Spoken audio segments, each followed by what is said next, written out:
ఓం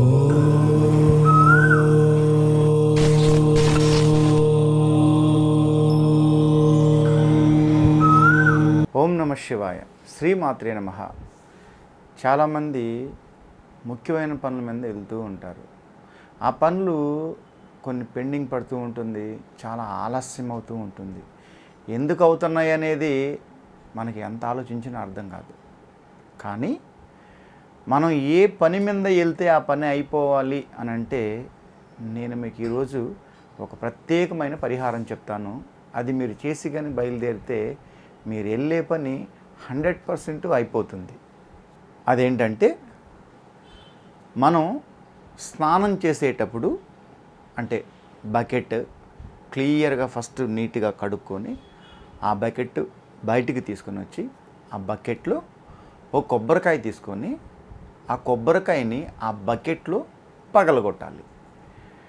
దేంతో కొట్టాలి? ఇనప వస్తువుతో కొట్టరాదు, అలాగని రాయితో కూడా కొట్టరాదు. ఒక స్ట్రాంగ్గా ఉండే కర్ర అంటే ఒక కర్ర తీసుకొని ఆ బకెట్లో ఈ కొబ్బరికాయని మనం పగలగొట్టాలి. కొట్టిన తర్వాత కొద్దిగా నీళ్లు, అంటే మనం తీర్థం తీసుకునేటప్పుడు ఎంతవరకు అయితే మన చేతిలో మనం తీసుకొని అలా తీర్థం తీసుకుంటామో అన్ని నీళ్లు మాత్రమే ఆ కొబ్బరికాయని పగలకొట్టి బకెట్లో పడేలాగా చూడాలి. తర్వాత వాటర్ని పక్కన బౌల్లో పెట్టేయచ్చు, దాన్ని తీసుకెళ్ళి షింకులో కానీ మిగతా వాటర్ వదిలేయచ్చు. అలా మనం తీర్థం తీసుకునే అంతవరకు ఉన్న వాటర్ మాత్రమే ఆ బకెట్లో పడేలాగా చూసుకొని ఈ బకెట్ తీసుకుని వెళ్ళి బాత్రూంలో పెట్టి, మీకు వీలుంటే హాట్ వాటర్ లేకపోతే కూల్ వాటర్తో మీరు దాన్ని బకెట్లో వాటర్ని నింపిన తర్వాత మీరు ఆ రోజు ఖచ్చితంగా తలస్నానం మాత్రమే చేయాలి. తలస్నానం చేసిన తర్వాత మీరు ఖచ్చితంగా అంటే బ్లాక్ కలర్ డ్రెస్ ధరించరాదు.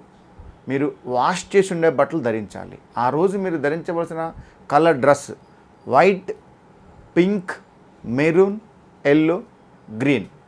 ఈ 5 కలర్స్లో ఏదైనా పర్వాలేదు, చెక్స్ డాట్స్ ఏదున్నా పర్వాలేదు. ఈ కలర్ డ్రెస్ ధరించి నేను చెప్పినట్టు ఆ ఆకాశ గంగా స్నానం చేసి మీరు బయలుదేరితే 100% మీరు వెళ్ళే పని అయిపోతుంది. ప్రతి పనికి కాదు, ఏ పని అయితే మనకు ఇంపార్టెంటో, ఏ పని అయితే మన లైఫ్లో చాలా కీలకమైన పాత్రలు ఉంటాయో, ఏ పని చేస్తే మన లైఫ్ మలుపు తిరుగుతుందని అనుకుంటామో అలాంటప్పుడు మాత్రమే ఈ ఆకాశగంగా స్నానం చేయాలి.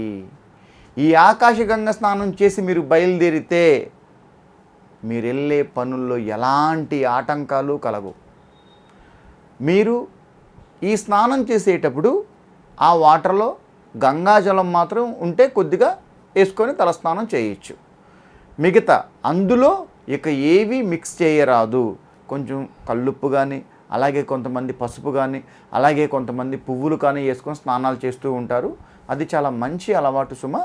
కానీ ఈ ఆకాశ గంగా స్నానం మనం చేస్తున్నప్పుడు కేవలం ఈ కొబ్బరి నీళ్ళు తీర్థమంతా మనం స్నానం చేస్తున్న వాటర్లో కొద్దిగా వేసి తర్వాత వాటర్ పట్టుకొని తలస్నానం చేసిన తర్వాత మనకు అనుకున్న పనులు అనుకున్నట్టు అయిపోతాయి.